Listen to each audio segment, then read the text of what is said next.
Venimos comentando toda la situación en Bolivia y hoy vamos a centrarnos principalmente en lo que fue la repercusión internacional, las posiciones que fueron dando los diferentes países. Nicolás Luca, buenas noches. ¿Cómo estás, Diana? Buenas noches. Las posiciones sigue siendo lo que ya veníamos charlando, ¿no? Algunos países lo reconocen, en realidad son muy poquitos. Sobran los dedos de una mano para contar los países que reconocieron oficialmente a la presidenta interina de Bolivia, la hasta ayer senadora Áñez. Ahora, fíjate en el mapa, cuando te digo que sobran los dedos de una mano, literalmente, Brasil, Estados Unidos, Reino Unido. Bolivia se lo mencionó, obviamente, porque bueno, están ellos con ese conflicto, pero son solamente estos tres países. Recordemos que ayer Jeanine Áñez, esta senadora opositora al gobierno de Evo Morales, se proclamó presidenta interina sin quórum en la Asamblea. No estaban representados los del bloque del MAS, que fueron también electos por el pueblo boliviano, y allí entonces sin quórum ella se proclama con una Biblia en la mano y toda una situación bastante ceremonial, presidenta interina. Lo que no ha pasado todavía es que haya dado una fecha de elecciones, que es lo que el mundo entero sí espera. Bueno, en este momento están tomando jura de posesión los ministros del gobierno interino, y eso es lo llamativo de los tres comunicados, ¿no? De quienes reconocieron a Áñez como presidenta interina de Bolivia.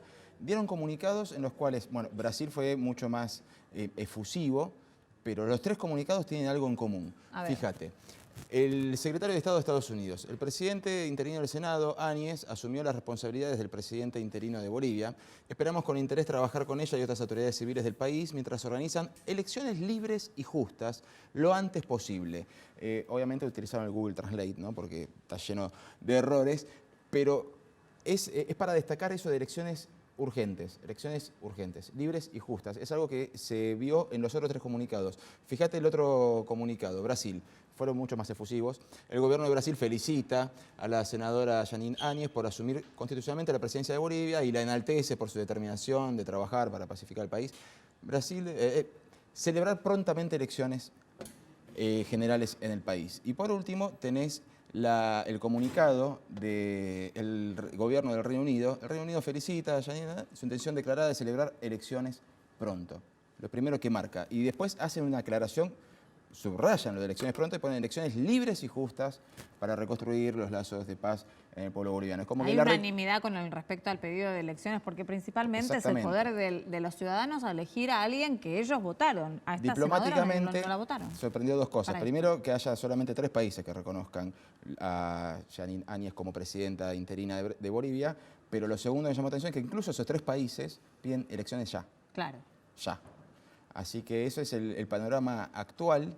Ni siquiera los Estados miembros de la OEA, a pesar de que el presidente de la Organización de los Estados Americanos se ha manifestado al respecto, ni siquiera los países miembros de la OEA, o sea, el resto de América Latina se ha manifestado a favor o en contra de reconocer a Áñez como presidente de Bolivia, algo que es determinante para empezar a restablecer los vínculos comerciales que en este momento están prácticamente suspendidos. Nosotros venimos marcando desde el día lunes que realmente la situación es tan anómala. Anárquica. Y tan anárquica y tan confusa en algún punto, porque son todos hechos no lineales, que es muy difícil catalogarlos. Si bien después con los hechos y cómo se dieron las cosas, hay muchos que tomamos la posición de que sí se trata de un golpe de Estado, hay otras personas que no. Y con la misma, entonces, vara empieza a saberse si reconocer o no reconocer a Áñez como presidenta de Bolivia. En este caso, el gobierno argentino también tomó esta posición de, bueno, todavía sería bastante apresurado saber cuál es la posición, porque no sabemos cómo va a continuar. Es que el problema pasa por dos lados, ¿no?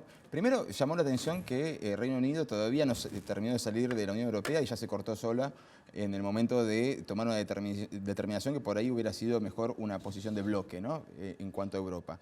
Pero por otro lado, si Argentina o cualquier otro país que todavía no reconoce a Áñez quisiera saludar y felicitar y mandar veedores a elecciones, ¿cómo si todavía no reconociste la legitimidad del presidente que convoca esas elecciones? Que todavía no ha ocurrido, ¿no? Bueno, vamos a la mesa, vamos a seguir discutiendo todo esto para precisamente también saludar a nuestros compañeros de todas las noches. Gise, buenas noches. Facundo, buenas noches. Y vamos a agradecer también la presencia de Maximiliano Ferraro. Él es actual diputado de la ciudad, un legislador porteño por Vamos Juntos, y a partir del 10 de diciembre pasa al Congreso de la Nación, ¿no? Diputado nacional va a ser, es electo de Juntos por el Cambio y va a ser jefe del bloque, ¿no? De la coalición cívica ARI. Sí, así es. A partir del 10 de diciembre me tocará la responsabilidad de conducir a los 14 diputados y diputadas nacionales que vamos a integrar el bloque de la coalición cívica en el marco del interbloque de Juntos por el Cambio, que seremos 119 diputados. ¿Usted como diputado tiene alguna posición personal u orgánica tomada con respecto a la situación en Bolivia y si llamarlo, denominarla golpe de Estado o no? Bueno, la posición que nosotros estamos defendiendo es una posición institucional de nuestro partido, que parte, si se quiere, de una mirada de lo que está sucediendo en la región y en el mundo, la complejidad con la cual estamos atravesando estos momentos por ciertos fanatismos y populismos de izquierdas y de derechas, que de alguna manera ponen en jaque el orden constitucional y democrático, no solamente en países de la región, sino que esto también lo estamos viendo en otros lugares de Europa. Vemos el avance de la ultraderecha en España con casi 50 escaños que van a estar en las Cortes de España.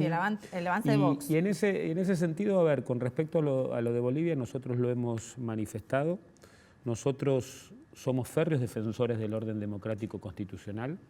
Creemos que las Fuerzas Armadas deben estar subordinadas al orden constitucional e institucional, que queremos elecciones libres, justas, transparentes, con respeto a las libertades individuales y políticas en Bolivia, sin ningún tipo de restricción. Pero no podemos dejar de ver, y esto también en sostener, que parte del quiebre institucional también se dio en una intención, si se quiere, del MAS y de Evo Morales de querer perpetuarse en el poder de Bolivia. Entonces, me parece que en esto tenemos que ser muy serios, no tener un doble estándar de análisis para las situaciones que atraviesa la región a otros países del mundo, de cuando sostenemos o planteamos o repudiamos el quiebre del orden constitucional o institucional, y claramente, por lo menos nosotros en la coalición cívica, llevamos esta posición al interbloque y pudimos firmar un documento conjunto con el PRO, con el radicalismo, no solo en diputados, sino también en senadores, el claro planteamiento de que nosotros no acompañamos ni avalamos ningún tipo de atropello, injerencia o golpe a la democracia y a las libertades en un sentido amplio. Hoy usted estuvo en Olivos con el presidente y otros representantes también de Cambiemos. ¿Tocaron el tema de Bolivia? No, la verdad que en la reunión fue una reunión de 1 hora y cuarto, hora y media. Muy buen clima de todos los que participamos en esa reunión. El tema de Bolivia apareció en que rescatábamos esta posibilidad de consenso y de unidad que logramos ayer a la noche en el interbloque de diputados y en el interbloque de senadores, y que de alguna manera se tradujo, se expresó en el recinto de diputados y en el recinto de senadores hoy en el día, en las sesiones especiales en ambas cámaras, pedido por el Frente de Todos, Frente de la Victoria. Diputado, si me permite, voy a charlar un poquitito con Gise. Quiero que me cuente exactamente qué es lo que pasó hoy en el Congreso y cómo se desarrolló. Bueno, mira, hubo una sesión larga en las dos cámaras, en diputados, pero ¿sabes qué? Finalmente es como que se dio vuelta la tortilla, porque lo que parecía que no iba a poder haber un proyecto consensuado por todos los diputados o senadores, iba a tener que ver con que no el gobierno o los diputados del oficialismo no querían usar la palabra golpe de Estado. Finalmente todos los diputados del PRO, de la coalición cívica de OCR, hablaron, ¿no? Más directo, menos directo, pero hablaron de golpe de Estado. Y en realidad no se pudo votar un proyecto todos juntos por unanimidad, por lo que decía recién Maxi Ferraro, porque las diferencias entre los discursos de los diputados era que el peronismo condenaba enérgicamente el golpe de Estado en Bolivia, también cuestionaba al canciller Forí y al presidente Mauricio Macri por no haberse expresado y haber condenado el golpe de Estado, pero en ningún momento se referían a las irregularidades que hubo en la elección y el atropello de alguna forma de Evo Morales a la Constitución al desconocer el referéndum y el querer perpetuarse en el poder. Incluso Felipe Solá, que fue uno de los que abrió, bueno, los que pidió la sesión especial y abrió el debate, habló de errores políticos de Evo Morales, ¿no? Dice, los errores políticos se arreglan, se pagan o se ganan en las urnas. Y es algo que después Facundo Suárez Lastra de la UCR se lo remarcó, dijo, bueno, a ver, si ustedes quieren que no haya vueltas semánticas y que digamos las cosas por su nombre, bueno, decimos las cosas por su nombre. Hubo golpe de Estado, pero también hubo fraude. No es un error político lo que pasó. Lo mismo la diputada de la coalición cívica, Paula Oliveto, también dijo lo mismo, condenamos el golpe de Estado en Bolivia, pero también se laceran las democracias cuando no se respeta la voluntad popular y el voto popular. Fernando Iglesias, por ejemplo, también habló de golpe de Estado y bueno, él siempre no le gusta meter alguna chicana y dijo, yo no los escucho a ustedes, por ejemplo, condenar a las 7.000 muertes que hubo en Venezuela en el último año y medio documentadas. Dice, yo he presentado proyectos para repudiar eso desde hace años. Después Rossi reconoció, Agustín Rossi, que es el jefe de la bancada, reconoció. Dice, bueno, celebro que en esta Cámara todos hayan dicho y se hayan afirmado que se trata de un golpe de Estado y que lamentaba, por supuesto, que no se hayan puesto de acuerdo. Pero después Mario Negri terminó aclarando también por qué no se pusieron de acuerdo. Mario Negri, del radicalismo, dijo, es un golpe de Estado, creemos que esta Cámara, de lo mismo que dijo Solá, tiene que expresarse porque tiene que haber una integración democrática regional, nombró Alfonsín, es importante que nos expresemos para cuidar las democracias en Latinoamérica, pero también tienen que reconocer que para que haya democracia tiene que haber soberanía popular, instituciones plenas y elecciones libres y transparentes. No puede haber doble vara. No podemos condenar la falta de democracia, dijo Negri, cuando el gobierno nos gusta y cuando no nos gusta no. Entonces, quiso dejar bien en claro que ellos se iban a abstener, no porque no condenan el golpe de Estado, sino porque no estaba contemplando el proyecto del oficialismo las dos varas. Entonces, bueno, mi pregunta ahora para Maxi Ferraro es, si al final en el Congreso, todos, hasta el PRO, porque salvo en el Senado el PRO votó en contra y se abstuvo el resto, pero el PRO de la Cámara de Diputados se abstuvo, y todos hablaron de golpe de Estado, ¿no fue un error al final que el gobierno y el canciller Forí no hablen de golpe de Estado cuando tampoco están reconociendo, tomado una posición intermedia, no reconocen a Yanina Áñez como presidenta? ¿No fue un error que no hayan hablado de golpe de Estado? No sé si ponerlo en el marco de un error, porque te marcaría lo que decía al principio, ¿no? La complejidad del tema Bolivia, la complejidad que vive la región en cuestiones de sostenimiento de la democracia, la alternancia y de elecciones democráticas y transparentes, que no solamente se ven en el caso de Bolivia, sino que estos problemas o estas situaciones las hemos vivido en otros países de la región. Y me parece más que un error, yo te diría por ahí, ser demasiado prudentes en términos de que también la política y quienes tenemos responsabilidades políticas, somos dirigentes políticos y vamos a estar, en el caso mío, a partir del 10 de diciembre en el Congreso de la Nación, tenemos que poder tener un análisis más sólido desde el punto de vista político. ¿Se refiere a que pasen más los hechos para saber qué determinaciones...? Sí, no solamente que pasen más los hechos, sino ir acompañando los hechos. No es, digamos, un análisis de esta complejidad, no es una cuestión en lo inmediato.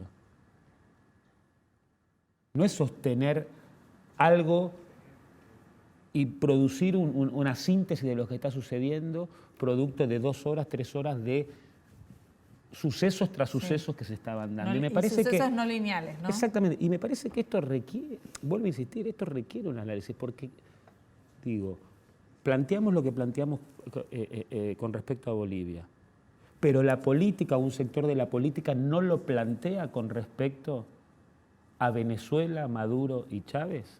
Planteamos lo que planteamos sobre Bolivia y un sector de la política, nos guste más, nos guste menos, no nos llama la atención o no nos pone en cierto alerta lo que puede estar atravesando Chile con un gobierno que puede estar discutido desde el punto de vista social, desde las distintas clases sociales que hoy por hoy están saliendo en el pueblo hermano de Chile, pero que tenemos un presidente elegido por elecciones, con mandato constitucional. Entonces, a esto me refiero, ¿no?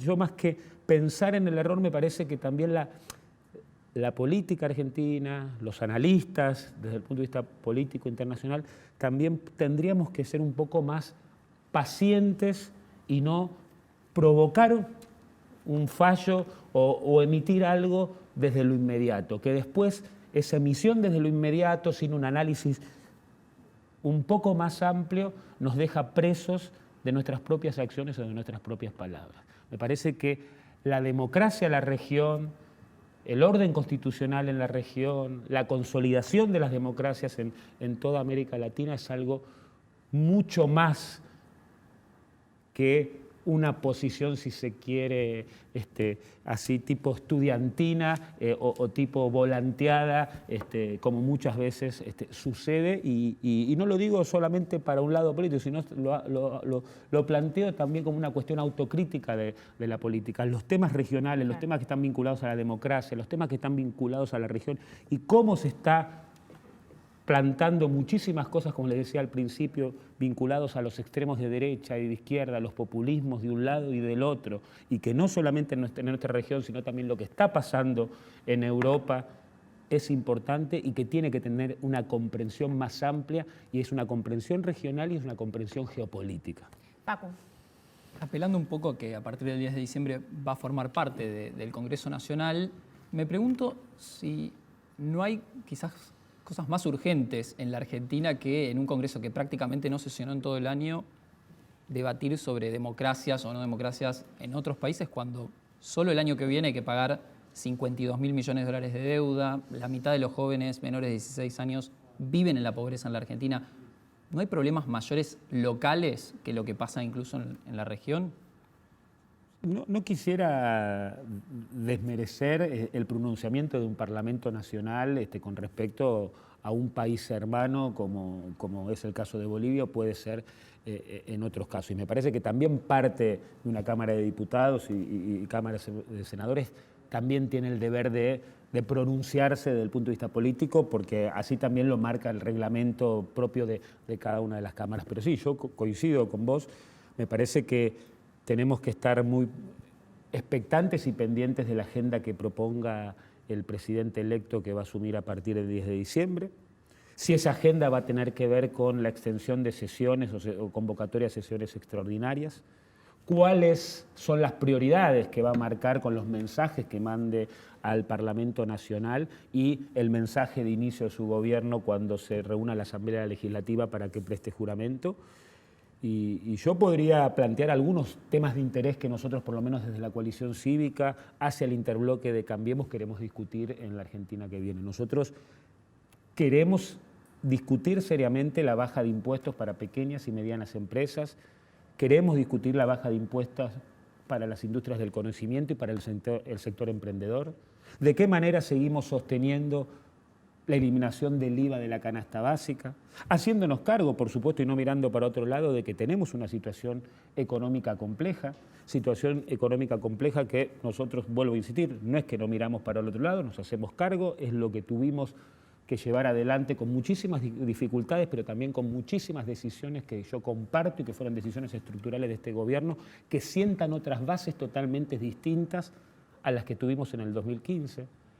Nosotros estamos de alguna manera garantizando el gobierno saliente, con las buenas intenciones que puede tener el presidente electo, y ojalá continúen así hasta el 10 de diciembre, una transición ordenada y en paz que nosotros no tuvimos derecho ni a conocer el estado del Estado cuando nos tocó asumir el 10 de diciembre de 2015. Y me parece que esto le hace bien al país, más allá después de dónde cada uno de nosotros nos ponemos en la representación política. Vamos a ver si la transición finalmente termina así, ¿no? Ojalá. Y se empiezan a Yo creo que sesionar. por el bien de toda la democracia, por el bien de la República y de las instituciones, está bien que así sea. Hay un presidente electo que sacó el 48% de los votos y hay una oposición que a partir del 10 de diciembre representaremos el 40-41% de los votos, que nos permitió crecer del 11 de agosto al 27 de octubre en 2.400.000 votos. ¿Eso expresa el acompañamiento a un candidato como lo fue Mauricio Macri? Sí. ¿Expresa el acompañamiento a un espacio político como Juntos por el Cambio? También. Pero esa sociedad, esa ciudadanía activa, que son más de 10 millones de ciudadanos, me parece que expresan valores, principios que tienen que estar mucho más ligados a las cuestiones de la alternancia, de los pesos y contrapesos en el Congreso, de que ningún otro sector político puede hacer lo que se le cante para generar ningún tipo de atropello institucional o constitucional. Y me parece que ese es el desafío que nosotros tenemos, por lo menos Juntos por el Cambio, el PRO, la coalición cívica y el radicalismo, por el cual también fuimos votados para eso. Nico. Sí, más allá de lo que usted está planteando, cuando uno ve la votación, hubo muchas personas dentro del propio bloque que votaron en contra. Con la nueva composición a partir del 10 de diciembre, los temas así coyunturales importantes, los proyectos de ley más fuertes que mande el Ejecutivo, ¿van a funcionar como bloque o también va a haber algunas posturas más amigables y otras más enfrentadas? Primero, lo que dije hace un rato, esperar cuál es la agenda parlamentaria que manda el presidente electo, que va a ser el presidente a partir del 10 de diciembre. Hoy estamos manejándonos sobre supuestos o sobre informaciones off the record que pueden salir de del propio equipo de Alberto Fernández. Lo que sí yo puedo transmitir es que de los 14 diputados de la coalición cívica que vamos a participar del interbloque de Cambiemos, vamos a trabajar y sostener la unidad de este espacio. ¿Y cómo sostenemos y trabajamos la unidad de este espacio?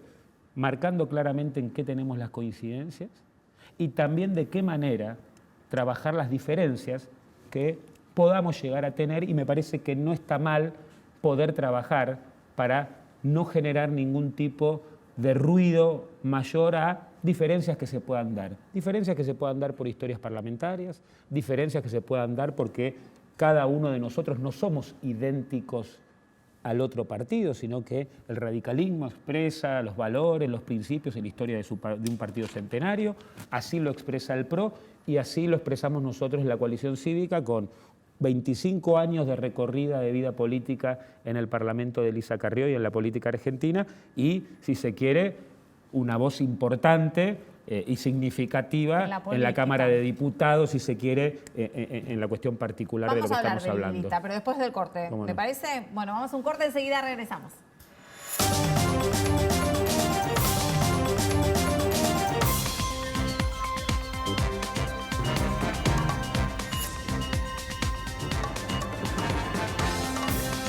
Seguimos analizando la política de nuestro país y principalmente en el Congreso de la Nación. Estamos con Maximiliano Ferraro, que es actual legislador de la ciudad, por Vamos Juntos, y ahora a partir del 10 de diciembre diputado nacional electo por Juntos por el Cambio. Bueno, Gise, recién mencionó el diputado Ferraro a Lilita Carrió y toda la historia de ella en la política y principalmente en el Congreso de la Nación. Sí. Es una historia con varias idas y vueltas. Sí, tiene algunos renunciamientos. Por eso a veces uno no, por lo menos yo, no le creo. Yo creo que Lilita es un animal político, básicamente. Entonces yo no le termino de creer. ¿No? Me puedo equivocar, esto de que se vaya a la política. Recordemos que... Los animales políticos no se jubilan. Ay, chicos, yo le creí. A ver, el 28 de octubre ella fue y le dijo al presidente Macri que se jubilaba, que se necesitaba alejarse del día a día, que quería ser prudente, que bueno, que ya está, que les funcionan las instituciones, bueno, bla, bla, bla, ¿no? Que se corría. Uno dice, pero ¿cómo? Ahora que va a tener un bloque de 14 diputados, 15 ella, como dice que va a renunciar a la banca también, es cuando tiene digamos, logró y fue una de las más beneficiadas por las listas en su momento, cuando hubo que negociar para poner gente. Va a crecer un montón su bloque. Cuesta creer, además sabiendo que ella se va del radicalismo por diferencias con el gobierno de la Rúa y de la Alianza. Ahí se va, pero bueno, forma el ARI.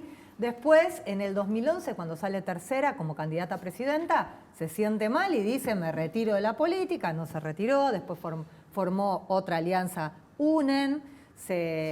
También dice que se iba a ir de la política, se fue, después terminó formando Cambiemos.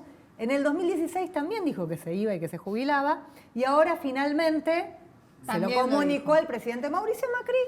Yo la verdad no le creo, pero se lo vamos a preguntar yo a él, le que creo. ¿Qué hacemos es con un este hombre debate? cercano a Lilita.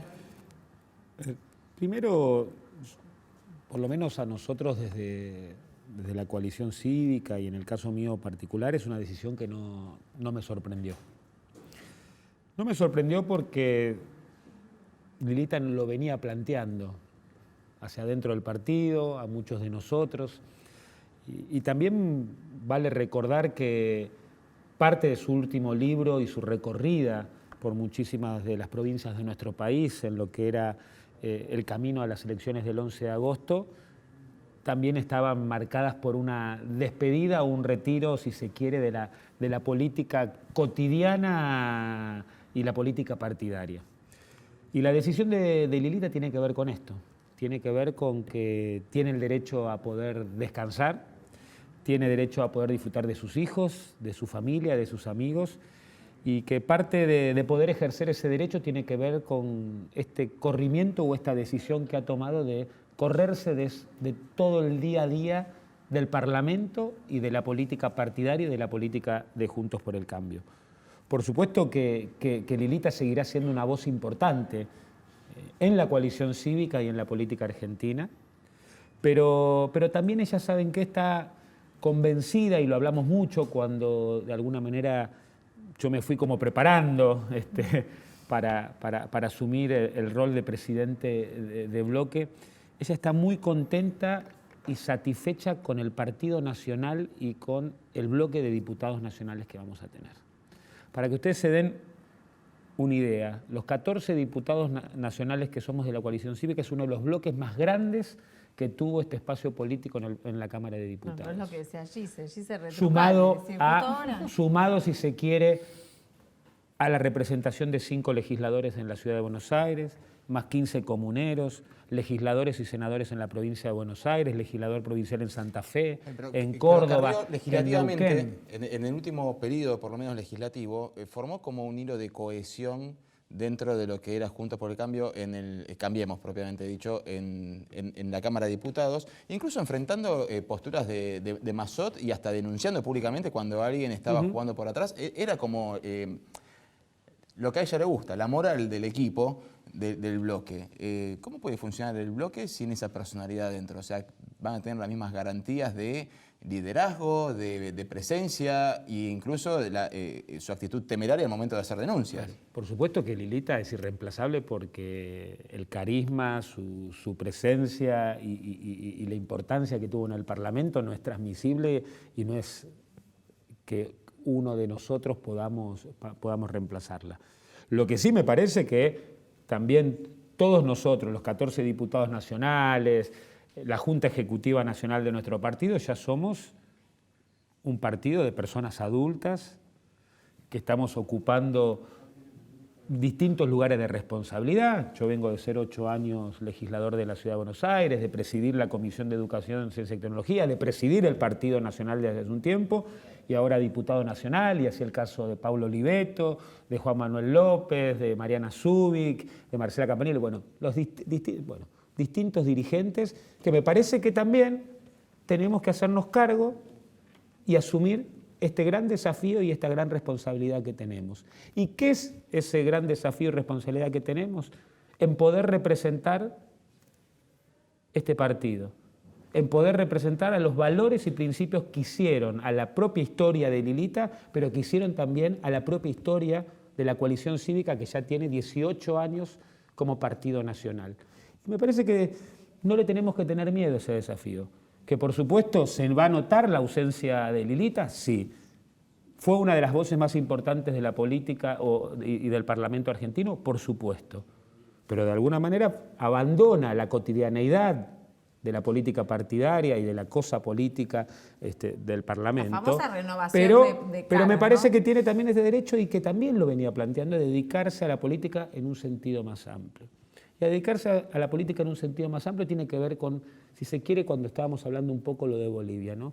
El análisis y ver de qué manera se construye una política mucho más humanista, donde de alguna manera ella venía preocupada también por los avances de los populismos de izquierdas y derechas, que eso tiene mucho que ver con la historia del Instituto Hannah Arendt que ella creó hace un tiempo, y el planteo se daba tanto por izquierdas y por derechas, en términos de no tener doble vara cuando uno realmente quiere sostener cuestiones institucionales, republicanas, de defensa de los derechos humanos, y también se quiere ocupar, y como lo manifestó, de toda la situación migrantes, no solamente en nuestro país, sino también en lo que sucede en otros lugares del mundo. Y me parece que desde otro lugar, y nosotros medio en chiste, medio en serio, decimos, ¿no? Qué mejor y qué bueno tener una asesora externa como la propia Lilita. La nueva asesora, sí, Giselle. Bueno, yo lo llevo a la reunión de hoy, la reunión de la Mesa de Acción Política, que mostramos antes la foto. Se habló mucho del tema de cómo va a seguir la unidad hacia adelante, ¿no? Porque una cosa es estar unidos en el poder y otra cosa es estar unidos como oposición. Ahí Marcos Peña, que se fue tan cuestionado por el radicalismo, no por Carrió, pero sí por el radicalismo, por Cornejo, por los mismos, por Vidal, por Horacio Rodríguez Larreta, ¿no puede llegar a ser un foco de conflicto para mantener esta unidad? A ver, arranco de lo que decías al principio. Me parece que el gran desafío y el gran trabajo que tenemos por delante es cómo sostenemos y construimos esa unidad no siendo gobierno. ¿Cómo sostenemos y construimos esa unidad haciéndonos cargo del lugar en que nos puso la sociedad? O sea, ese 40-41% que es ser oposición. Que es ser oposición para velar por el control de la institucionalidad, por el control de la calidad democrática y por el rol que nos corresponde a estos 119 diputados en el caso de la Cámara de Diputados. Y me parece que la reunión de hoy es una de las primeras reuniones donde estaba el presidente de la Nación, el senador Pichetto, que lo acompañó como candidato a vicepresidente, los presidentes de los partidos nacionales, como es el caso de Schiavone, Cornejo y el mío, y los gobernadores. ¿Que esa será la mesa? Nosotros hoy no confirmamos esto ni decidimos que así sea, pero sí me parece que es una primera reunión donde yo quiero rescatar el clima que tuvimos la hora y cuarto que estuvimos reunidos en la quinta presidencial, que el denominador común de todos, porque hablamos todos en esa reunión, fue la cuestión de la unidad, de cómo sosteníamos la unidad, de la centralidad que iban a tener los bloques de senadores y de diputados y cómo trabajar cada uno de los presidentes de bloques en el marco de del interbloque de diputados y senadores para llevarla adelante. Un análisis también hicimos de, si se quiere, de la elección, de esto que también les decía hace un rato, ¿no? Que a pesar de tener el sabor amargo, si se quiere, de no poder haber logrado el ingreso al balotaje, ni el Frente de Todos superó lo que decía que iba a superar, que iba a pasar las barreras del 50, 52, 53 o 55%, y nosotros no quedamos por debajo del 33% del 11 de agosto, sino que crecimos entre 7 y 8 puntos porcentual, y que eso son 2.400.000 votos, con el sostenimiento de gobernaciones, como es el caso de la Ciudad de Buenos Aires, con una elección histórica del 56%, el caso de Mendoza con Rodolfo Suárez, el caso de Gerardo Morales en Corrientes, y de Valdés, en Jujuy, y el caso de Valdés en Corrientes. Bueno, vamos a ver entonces después del 10 de diciembre Por cómo supuesto, se configura todo. y me parece que no solamente vamos a tener Desafío, la ¿no? mirada entre cada uno de los que conformamos Juntos por el Cambio, sino que también la mirada va a estar puesta en cada uno de nosotros y en cada uno de nuestros partidos políticos y en el espacio de Juntos por el Cambio de la sociedad que nos votó y que nos votó para que cumplamos un rol. Gracias, diputado, por No, estar aquí gracias con a ustedes nosotros. por la invitación. Vamos a un corte, enseguida regresamos.